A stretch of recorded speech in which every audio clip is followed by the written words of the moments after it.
Good evening my dear student. Part first में lecture complete नहीं हो पाया था, इसलिए बेटा पार्ट सेकंड में हम लोग आगे उसके प्रोसीड करेंगे। ठीक बेटा, तो हम लोग क्या बात कर रहे थे? मिनरल्स के बारे में। एक्चुअली जब मैं फर्स्ट वीडियो बना रहा था फर्स्ट पार्ट, तो लाइट चली गई थी, तो हम उसके आगे कंटिन्यू कर लेते हैं। जिन बच्चों ने फर्स्ट पार्ट ना देखा हो, पहले वो फर्स्ट पार्ट देख लीजिए। हम लोग क्या पढ़ रहे थे? मिनरल्स। तो मिनरल्स बेटा किससे बोला जाता है? जो एसेंशियल एलिमेंट्स होते हैं, जैसे for example sodium, potassium, calcium, phosphorus, chlorine and iron. अब इसका क्या बेटा फंक्शन बॉडी में होता है? मिनरल्स का मतलब जैसे समझिए एसेंशियल एलिमेंट किसके लिए बेटा जरूरी होते हैं? For body functions. Body functions, या बेटा हम इसको बोल सकते हैं बायोलॉजिकल फंक्शंस, या इसे बोल सकते हैं वाइटल फंक्शंस। यानी जो बॉडी के अंदर फंक्शंस होते हैं उससे हम लोग बायोलॉजी में क्या बोलते हैं? Vital function, biological functions. आप हमारी बात समझ गए होंगे। तो देखिए, सोडियम और पोटेशियम बेटा जो एलिमेंट होता है, एक्चुअली में ये क्या करता है? सोडियम पोटेशियम पंप बनाता है जो हमारे हार्ट बीट को मेंटेन रखता है। कैल्शियम और फास्फोरस बेटा हमारे बोन्स के लिए जरूरी है। और क्लोरीन बेटा जो होता है हमारे ब्रेन के लिए जरूरी होता है। ब्रेन में क्या होता है? इंपल्स जाते हैं। जैसे आपको किसी ने टच किया तो इलेक्ट्रिसिटी के फॉर्म में वो फ्लो करता है ब्रेन तक। जैसे किसी ने टच किया तो टच को बोलते हैं स्टिमुलस। स्टिमुलस क्या होता है? इलेक्ट्रिक फॉर्म में कन्वर्ट होकर के, और यहाँ नसें होती है जिसको बोलते हैं नर्व इंपल्स, उसके थ्रू ऐसे दौड़ करके आपके बैकबोन के अंदर यानी स्पाइनल कॉर्ड में जाता है, और वहाँ से कहाँ पहुँच जाता है? ब्रेन में, जिससे हम किसी चीज़ को परसीव कर पाते हैं, समझ पाते हैं। आई होप समझ गए होंगे मेरी बात आप लोग। तो देखिए, कैल्शियम फास्फोरस बोन्स के लिए, क्लोरीन बेटा किस लिए होता है? नर्वस सिस्टम या नर्व इंपल्स को फ्लो करने में हेल्प करता है। जो हम लोग फील करते हैं वो नर्व इंपल्स के फॉर्म में, इलेक्ट्रिक फॉर्म में दौड़ता है, और इसकी जो बेटा स्पीड होती है वो कितनी होती है? 100 मीटर पर सेकेंड, इसकी वेलोसिटी या स्पीड होती है। मैं आपको एक एवरेज स्पीड बता रहा हूं। और सुनिए, आयरन बेटा जो होता है ये आपके ब्लड को बनाता है। ब्लड का कंपोजिशन, ब्लड में क्या होता है? सबने नाम सुना होगा, हीमोग्लोबिन। हीमोग्लोबिन तो दो वर्ड से बेटा मिलकर बना haemoglobin, haemo plus globin. Haemo का मेन मतलब होता है आयरन, एफी, हीम कहा जाता है हीमो। और ग्लोबिन बेटा एक तरह क्या है? प्रोटीन। तो आयरन और प्रोटीन मिलकर के हमारे हीमोग्लोबिन को बनाते हैं। और हीमोग्लोबिन क्या करता है? ब्लड का मेन पार्ट है, सबको पता है। हीमोग्लोबिन की अगर कमी हो जाती है, आयरन कमी हो जाती है, तो एनीमिया डिजीज होता है। एनीमिया मतलब हीमोग्लोबिन कमी या ब्लड की कमी, कॉमन भाषा में बोलते हैं, खून की कमी हो गई है, उससे ही बोला जाता है एनीमिया। ओके। और ये लेक्चर बेटा पार्ट 2 है। पार्ट 2 आप लोग फर्स्ट पार्ट जरूर देखिएगा, तब उसके आगे कंटिन्यूटी समझ में आएगी। अब देखिए, जो कैल्शियम बेटा और फास्फोरस है ये हमारे बोन्स को कैसे बनाता है? ध्यान समझिएगा। देखिए, कैल्शियम पे चार्ज होता है Ca+2। अब बेटा जो फास्फोरस होता है ये ऑक्सीजन से मैच कर जाता है, रिएक्शन कर लेता है, तो फॉस्फेट बन जाता है। अब इन दोनों को अगर हम लोग क्रॉस करा दे तो कौन सा कंपाउंड फॉर्म होगा? Calcium phosphate. कैसे? 2 इस पे 3 क्रॉस कर दीजिए तो Ca123। अब PO4 क्या है? पॉलीएटॉमिक आयन है, मतलब ग्रुप में है, तो इसको ब्रैकेट में रखा जाएगा। PO4 whole twice, calcium phosphate. देखो मैं आपको किसी बता दूं, जो मैं लेक्चर आपको पढ़ा रहा हूं, तो ये आपको 10th क्लास को तो कवर अप करेगा, एनसीईआरटी बेस्ड लेके चल रहा हूं। लेकिन जो आप लोग एग्जाम्स देते हैं, NTSC या कुछ ओलंपियाड के देते हैं, NTSC की स्टेज 2 होते हैं, सब में आपको कवर अप करा रहा हूं। अगर ये सब पढ़ेंगे तो आपको सारे एग्जामिनेशन भी 10th लेवल के आप क्लियर कर लेंगे जो आपके लेवल में होता है। इसलिए लेक्चर को अच्छे से कॉपी में ज़रूर एक नोट्स बना लीजिएगा कि पढ़ने में आप लोगों को प्रॉब्लम ना हो। ओके, हमारी बात आपको समझ गए होंगे मैं क्या कहना चाह रहा हूँ। ओके, अब चलिए बेटा नेक्स्ट हेडिंग है mode of nutrition. Mode of nutrition, चलिए हेडिंग नेक्स्ट लिखिए। हाँ देखो बेटा नेक्स्ट हेडिंग है मोड ऑफ न्यूट्रिशन। मोड का मतलब होता है तरीका। न्यूट्रिशन के कितने तरीके हो सकते हैं लिविंग ऑर्गेनिज्म में? तो मेनली 2 टाइप्स होता है, ऑटोट्रॉपिक एंड हेट्रोट्रॉपिक। ऑटो बेटा मतलब होता है सेल्फ ट्रॉपिक मतलब न्यूट्रिशन। ये बेटा इसमें आते हैं green plants. Green plants, okay, green plants बच्चों लोग बोलते हैं ऑटोट्रॉप्स, मतलब जो अपना खाना खुद बना सकते हैं। जैसे ग्रीन प्लांट क्या होता है, फोटोसिंथेसिस होती है और अपना फूड क्या करते हैं, फोटोसिंथेसिस से फॉर्म करते हैं, इसलिए उन्हें क्या बोलते हैं, ऑटोट्रॉप्स। क्लोरोफिल होता है, और जिसमें क्लोरोफिल नहीं होता उसमें कौन सा तरीका होगा, हेट्रोट्रॉपिक। हेट्रो का मतलब होता है डिपेंडेंट। हेट्रो मतलब होता है, हेट्रो का मतलब होता है डिपेंड ऑन अदर। किसके लिए बच्चों, ट्रॉपिक मतलब होता है nutrition, for their nutrition, for their nutrition. इसमें देखिए अलग अलग पार्ट होते हैं, एक होता है होलोजोइक, सेप्रोफिटिक, पैरासिटिक। क्या है होलोजोइक? थोड़ा जो होलोजोइक वाले एनिमल्स होते हैं वो किस पे डिपेंड होते हैं बताइए? जो बेटा कॉम्प्लेक्स सॉलिड फूड लेते हैं उन्हें बोलते हैं होलोजोइक, होलोजोइक न्यूट्रिशन। देखिए किस पे डिपेंड होते हैं, depends on complex solid food, depends on complex solid food, complex solid. तो आप सॉलिड ना लिख करके हमारी तरफ से ऐड कर लो semi solid food, semi solid food. बेटा इसमें सबसे छोटा आता है अमीबा, और सबसे डेवलप अर्थ बेटा कौन है, तो ह्यूमन। देखिए इसका मीनिंग सीधे समझ लीजिए है क्या, होलोजोइक वेरी इंपॉर्टेंट है, आगे जरूरत पड़ेगी चैप्टर में। तो इसी पर हम लोग पूरा चैप्टर हम लोग आगे पढ़ना है, इसलिए बढ़िया समझ लो। जैसे मान लो हम लोग है बेटा, तो हम लोग कैसे डिपेंड है, जैसे मान लो बिस्किट खाना, तो बिस्किट क्या हो गया, सॉलिड। रोटी सब्जी दाल चावल जो भी खाते हैं वो क्या है, सॉलिड। फिर देखो बेटा हम लोग उसको चबाते हैं, च्युइंग करते हैं, तो अपना सलाइवा उसमें मिक्स करते हैं। या मान लीजिए चावल खाते हैं तो चावल सूखा नहीं खा सकते, जब तक हम उसमें लिक्विड नहीं मिलाएंगे, उसको च्युइंग नहीं करेंगे, सलाइवा नहीं मिक्स करेंगे, तब तक उसे खा नहीं सकते। तो जो भी बेटा सॉलिड को लिक्विड में मिक्स करके खाता हो, इनगल्फ करता हो, निगलता हो, उसे हम लोग होलोजोइक एनिमल्स बोलते हैं। गोट, रैट, कैट, डॉग, जितने अपने आसपास देख रहे हैं, they all belongs to holozoic animals. हमारी बात समझ में आ गई होगी। सेप्रोफिटिक डिपेंड्स ऑन, इसको मैं रफ कर देता हूँ, depends on dead and decaying organic matter, dead and decaying organic matter. तो बेटा ऑर्गेनिक मैटर का यहाँ मतलब हुआ dead plants and animal body. Organic matter का मतलब क्या हुआ, dead animals and plant body. और देखिए बोलते समय बायोलॉजी में बेटा पहले प्लांट्स बोलना चाहिए, एनिमल्स नहीं, क्योंकि अर्थ पे पहले कौन आया था, प्लांट्स, देन कौन आया, एनिमल्स। सबसे पहले अर्थ पे बेटा बैक्टीरिया आया था, साइनोबैक्टीरिया। इसलिए लोग क्या हमेशा वर्ड यूज करते हैं, प्लांट्स एंड एनिमल्स। कभी ये नहीं सुने होंगे कि एनिमल्स एंड प्लांट, ये गलत तरीका है बोलने का। ओके, तो ऑर्गेनिक मैटर देखिए, अगर बेटा डेड प्लांट की अगर बॉडी है, देखिए डेड अगर प्लांट की बॉडी है, प्लांट बॉडी, तो इस पर कौन डिपेंड होगा, फंगस।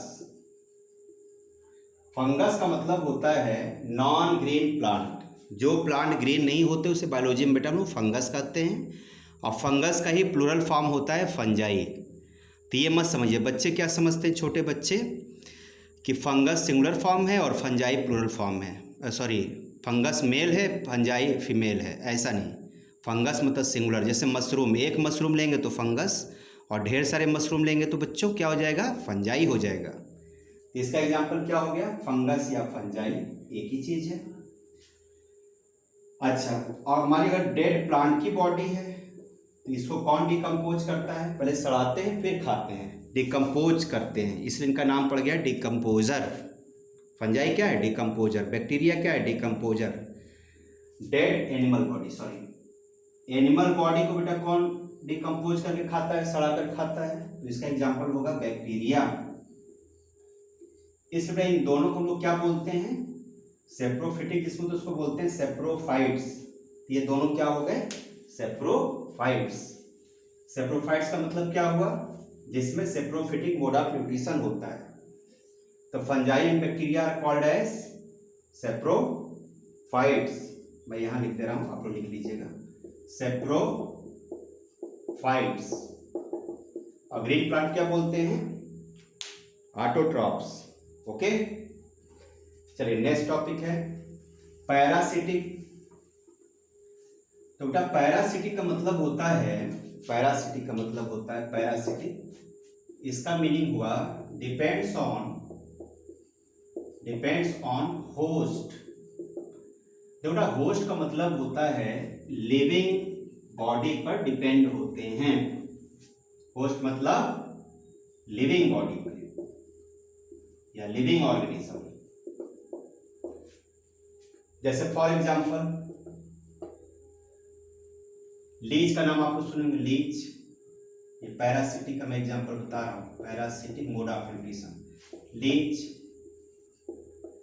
और बताइए कस्क्यूटा, जिसको हम बोलते हैं अमरबेल। और क्या हो जाएगा बच्चों बताइए, जो लिविंग पर डिपेंड होते हैं, मॉस्क्यूटो मान लीजिए आप समझने के लिए, वैसे होता ही है। मॉस्क्यूटो में कौन से मॉस्क्यूटो, तो मेल नहीं, ओनली फीमेल आपको कट करती हैं। अच्छा क्यों कट करती है भी समझिए भाई, कई बार क्वेश्चन कंपटीशन में भी पूछा गया है। तो बेटा जो फीमेल मॉस्क्यूटोज होती हैं उनको बेटा चाहिए ब्लड, फीमेल।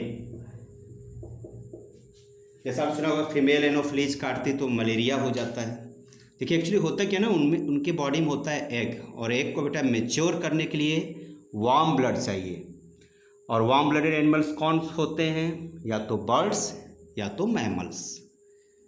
बर्ड्स तो आप जानते हैं, मैमल्स किसे बोलते हैं, जिसके बेटा बॉडी पर क्या होता है, हेयर होता है, बाल होते हैं, जैसे हम लोग क्या हैं, मैमल्स हैं। और क्या होता है, ईयर पिन्ना होता है, ईयर पिन्ना, ये इसको ईयर पिन्ना बोलते हैं, बाहर एक्सटर्नल ईयर। और क्या खासियत होती है, तो मैमरी ग्लैंड होते हैं, मिल्क प्रोड्यूसिंग ग्लैंड। वो बच्चों को क्या करते हैं, मिल्क फीड कराती है मदर, दूध पिलाते हैं बच्चों को। जैसे हम लोग रैट हो गया, बुफैलो हो गया, कैट हो गया, है ना बेटा, जिनके भी कान होते हैं बॉडी पे हेयर, वो सारे मैमल्स होते हैं।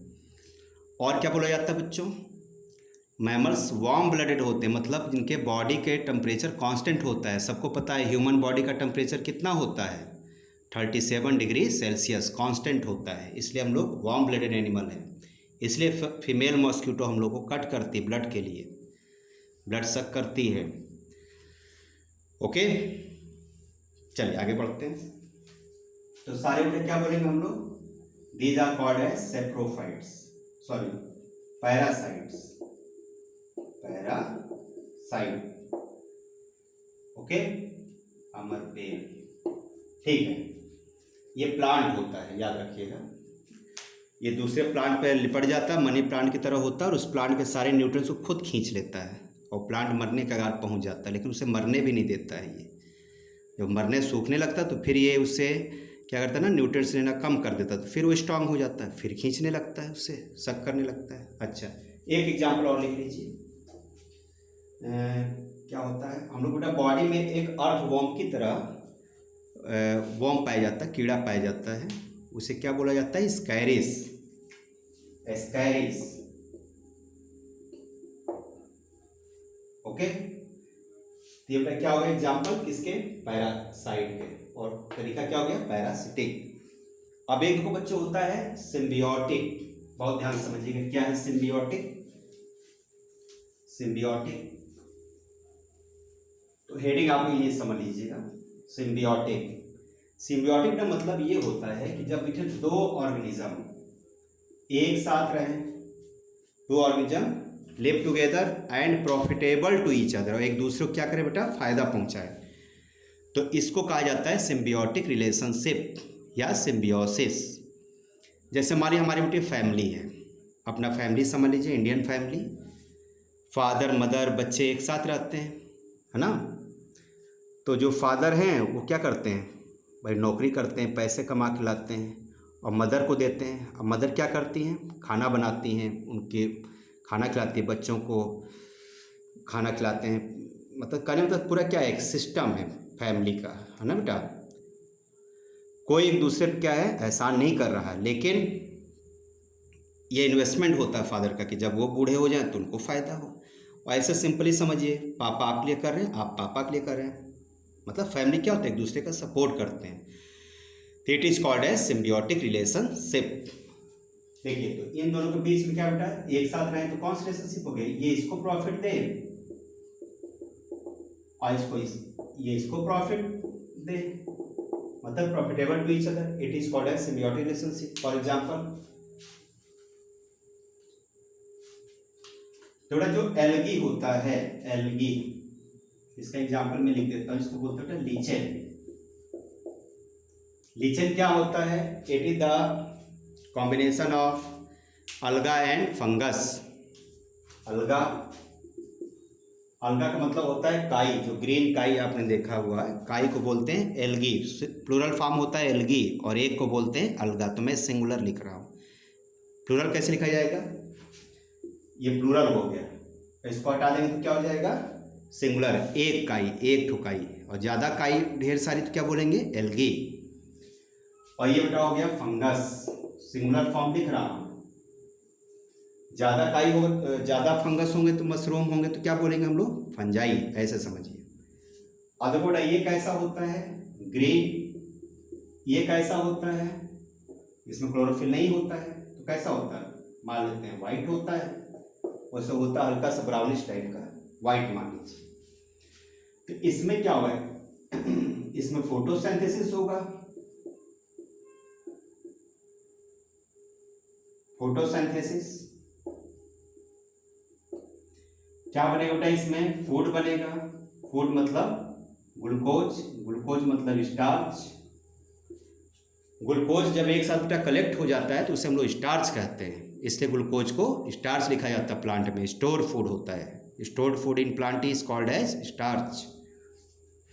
और ये क्या होता है फंगस में रूट्स की तरह स्ट्रक्चर होते हैं, तो क्या करता है ये वाटर एब्जॉर्ब करता है, वाटर प्लस मिनरल्स।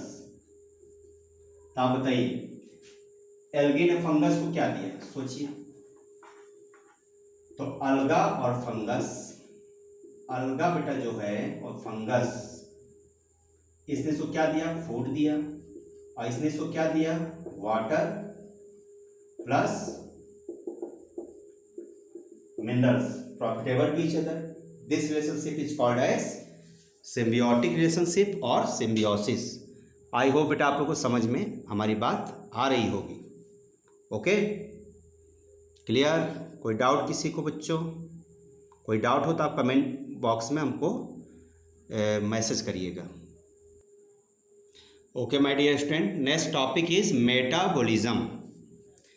क्या होता है बेटा मेटाबॉलिज्म, देखिए बेटा किसी भी लिविंग बॉडी में या ऑर्गेनिज्म में जितने भी रिएक्शंस होते हैं, the sum total of all the chemical reactions occurring in a living organism, जिसको हम बोलते हैं बायोकेमिकल रिएक्शंस। बायोकेमिकल, बायो मतलब लिविंग के अंदर होने वाला केमिकल रिएक्शन, लिविंग ऑर्गेनिज्म के अंदर जो रिएक्शन होता है उसे क्या बोलते हैं biochemical reaction, is called as metabolism. It is necessary to maintain life.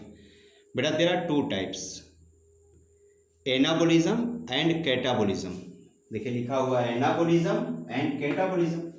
बेटा एना का मतलब होता है ऐड होना, छोटे से कोई बड़ा मॉलिक्यूल्स बन जाता है तो उसे क्या बोलते हैं? एनाबॉलिज्म। सिंथेसिस होना, सिंथेसिस मतलब बनना, कोई नया चीज बन जाए। जैसे 1 में 1 ऐड किया, आंसर आ गया 2, मतलब छोटे मिलके बड़े हो जाएं। जैसे आपने पढ़ा केमिस्ट्री में कॉम्बिनेशन रिएक्शन, उस टाइप का जो रिएक्शन होता है उसको बोलते हैं एनाबॉलिज्म। देखिए इसमें बेटा एनर्जी जरूरत पड़ती है भाई, सिंपलर से कॉम्प्लेक्स बनाते एनर्जी चाहिए, इसे बोलते हैं इनपुट ऑफ एनर्जी, मतलब रिक्वायर्स एनर्जी। और सबसे बड़ी बात, very important, increases body weight of the organism. ऐसे सारे प्रोसेस जिससे आपका बॉडी वेट बढ़ जाए या किसी प्लांट का बॉडी वेट बढ़ जाए, लिविंग ऑर्गेनिज्म मतलब प्लांट्स या एनिमल्स का बॉडी वेट बढ़ जाता है, उसे हम लोग बोलते हैं एनाबॉलिज्म। जैसे बेटा फोटोसिंथेसिस अगर होता है, अब सोचिए मान लो कोई प्लांट 1000 kg का है और दिन भर बेटा वो धूप में रहेगा, सनलाइट में रहेगा, तो कौन सी प्रोसेस होगी ग्रीन प्लांट में? फोटोसिंथेसिस। अब फोटोसिंथेसिस हो तो क्या बनता है? ग्लूकोज बनता है।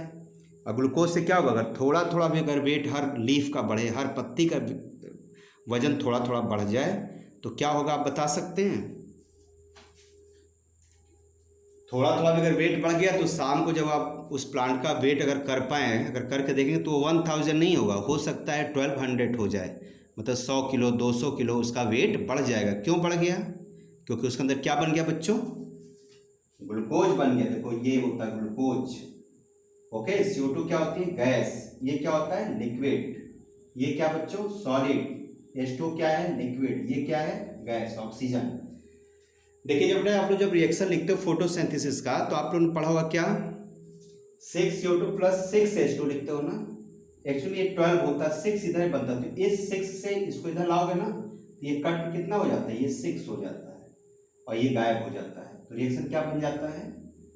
यहाँ पर हो जाता है बच्चों 6। तो 6CO2 + 6H2, sunlight upon chlorophyll, glucose यानी फूड और प्लस ऑक्सीजन। इट इज बेटा क्या? सॉल्टेज। अभी मैं जब आपको फोटोसिंथेसिस पढ़ाऊंगा तो बेटा बहुत लंबा रिएक्शन होता है, मैं आपको बताऊंगा। देखो आप सेकेंड समझ लेते हैं। Second, what is catabolism? Okay बच्चों, नेक्स्ट टॉपिक इज कैटाबोलिज्म। बेटा it is just opposite to anabolism.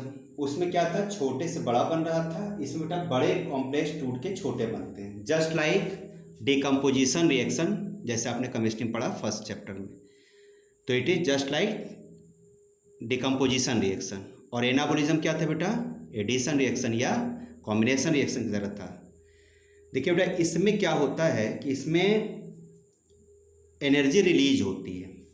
क्या होता है? It is energy releasing process. Energy release भी हो सकती है, यूज भी होता है कुछ केस में, लेकिन मेन क्या होता है? रिलीजिंग होता है। जैसे को डाइजेशन होता है, डाइजेशन से क्या होगा बच्चों? आपका बॉडी वेट क्या होगा? बॉडी वेट डिक्रीज हो जाता है। किसका? लिविंग ऑर्गेनिज्म का। देखिए नाम से पता चल रहा है कैटा। कैटा मतलब क्या होता है? कट। इसका मतलब होता है कट हो जाना। कट मतलब उसके छोटे टुकड़े हो जाने, यानी बड़ा कॉम्प्लेक्स मॉलिक्यूल टूट के छोटा बन जाता है। जैसे बेटा डाइजेशन है, डाइजेशन क्या होता है? हम लोग कॉम्प्लेक्स चीजें खाते हैं। क्या खाते हैं? प्रोटीन खाते हैं। और क्या खाते हैं? पहले डाइजेशन समझ लीजिए आप लोग। फूड में क्या होता है? प्रोटीन। तो प्रोटीन का जब डाइजेशन होता है, डाइजेशन कौन करता है? एंजाइम्स।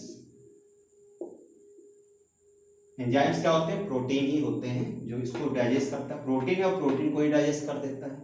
तो क्या बन जाता है बच्चों? Amino acid. प्रोटीन बड़ा है और एमिनो एसिड क्या है? बहुत छोटे छोटे पार्टिकल होते हैं इसके। सबसे छोटा पार्टिकल क्या होता है? Amino acid.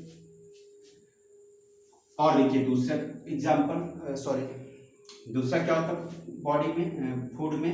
कार्बोहाइड्रेट्स। तो कार्बोहाइड्रेट बच्चों डाइजेस्ट होके क्या बन जाता है?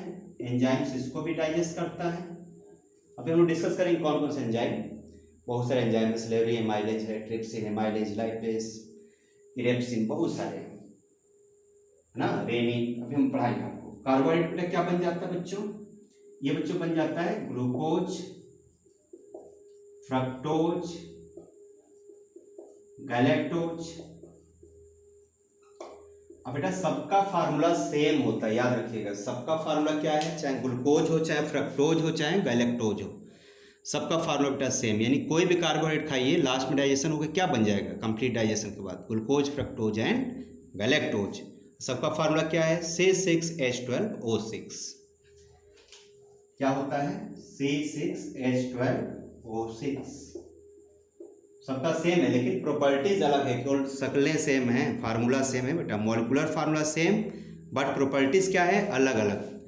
तो ऐसे बेटा कंपाउंड्स को हम लोग बोलते हैं आइसोमर। आइसोमर बेटा हम लोग पढ़ेंगे कार्बन एंड कंपाउंड्स में। ओके, तो it is the portion of chemistry. और क्या खाते हैं आप लोग बेटा, फैट्स। तो फैट्स बेटा जब डाइजेस्ट होता है एंजाइम से, जब इसको डाइजेस्ट हो जाता है कंप्लीटली, तो क्या बन जाता है, fatty acid. Fatty acid plus साथ में क्या बनता है, ग्लिसरॉल।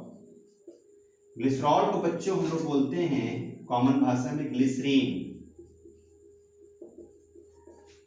और ग्लिसरीन का बेटा देखिए फिल्म इंडस्ट्री में बहुत यूज होता है। आपने देखा होगा कि जितने एक्टर एक्ट्रेस हैं या मान लो कोई रोने की सीन है, किसी की डेथ हो गई घर में, तो आंखें लाल हो जाती हैं, रोते हैं एक्टर, साथ में आप भी रोने लगते हैं देख करके। तो ये कैसे पॉसिबल है, तो आंखों में क्या लगाते हैं, ग्लिसरीन लगाते हैं, जिससे आंखें लाल हो जाती हैं और टीयर्स निकलने लगते हैं, आंसू निकलने लगते हैं। अब देखो साथ में लिखा है ग्लिसरीन का दूसरा नाम क्या है, ग्लिसरॉल भी है। इसका फार्मूला मैं आपको बता देता हूँ, तो जरा गौर समझिए। सब क्या हुआ, बड़े मॉलिक्यूल थे छोटा बन गया, ये भी बड़ा था छोटा बन गया, ये बड़े मॉलिक्यूल थे छोटा, यानी कुल मिला क्या हुआ, it is destructive process. Catabolism is destructive, मतलब तोड़फोड़ वाला है। और एनाबोलिज्म क्या है बेटा, कंस्ट्रक्टिव है, छोटे छोटे को जोड़ के बड़ा बनाता है। जैसे ईंटे से जोड़ के मकान बन गया, वो बन गया, वो हो गया एनाबोलिज्म। और मकान गिरा दीजिए बुलडोजर से, वो क्या हो गया, कैटाबोलिज्म, यानी बड़े को छोटा कर देगा। ओके, एक चीज और समझ लीजिए, मैं आपको ग्लिसरॉल का फार्मूला सिखाता हूं, बहुत ध्यान सीखना। ग्लिसरॉल बच्चों है क्या, तो एल्कोहल है। ग्लिसरॉल क्या है, एक लास्ट मोबाइल आ रहा है, जिसके लास्ट मोबाइल आता है वो एल्कोहल होते हैं। मेथेनॉल, एथेनॉल, एथेनॉल मतलब शराब जो होता है उसका नाम होता है एथेनॉल। मेथेनॉल, ग्लिसरॉल, ये सब क्या है, एल्कोहल के पार्ट हैं, एग्जाम्पल्स हैं एल्कोहल के। तो एल्कोहल का मैं जरा एग्जाम्पल आपको बताता हूँ। ग्लिसरॉल कैसे बनाया जाता है, देखिए ध्यान से। C single bond C. अभी आप लोग बॉन्ड साइड ना जानते हो, पढ़ा दूंगा, आ जाएगा, डोंट वरी। फिर क्या करो बच्चों, यहाँ OH ऐड कर दीजिए, यहाँ OH ऐड कर दीजिए, यहाँ OH ऐड कर दीजिए। देखिए कार्बन पर 4 लाइनिंग होनी चाहिए। कार्बन पर कितनी लाइनिंग होनी चाहिए, 4। गौर देखो इस पर कितनी लाइनिंग दिख रही है, कितनी लाइनिंग दिख रही है, 1 2 1 2 लाइन तो दिख रही है, लेकिन 2 नहीं दिख रही, उतने ही H लिख दीजिए। यहाँ क्या लिख देंगे, H2। इसमें देखिए कितनी लाइनिंग दिख रही है, एक इधर एक इधर, ये कॉमन माना जाएगा, इधर भी माना जाएगा इधर भी। तो 1 2 3, एक नहीं दिख रहा भाई, 4 होना चाहिए। यहाँ कितना लिख देंगे, 1H। और लास्ट वाले देखिए कितनी लाइनिंग दिख रही है, 1 2। लाइनिंग का मतलब बॉन्ड, सिंगल बॉन्ड। तो सिंगल बॉन्ड 2 तो दिख रहा है, लेकिन 2 नहीं दिख रहा, उतने ही H लिख दीजिए। जो नहीं दिख रहा उतने H जोड़ दो। It is the formula of glycerol. I hope आपको समझ में आ गया होगा। और एक नोट में बेटा पॉइंट लिख लीजिए हमारी तरफ से। हाँ बेटा, तो क्या कंक्लूजन हम लोग पता चला, ये नोट में लिख लीजिए आप लोग। Anabolism is a constructive process. Constructive मतलब छोटे छोटे मिलके बड़े बन जाते हैं। और कैटाबोलिज्म इज बच्चों डिस्ट्रक्टिव प्रोसेस। ओके, एक क्वेश्चन नोट कर लीजिए, इसका आंसर आप लोग कमेंट करिएगा।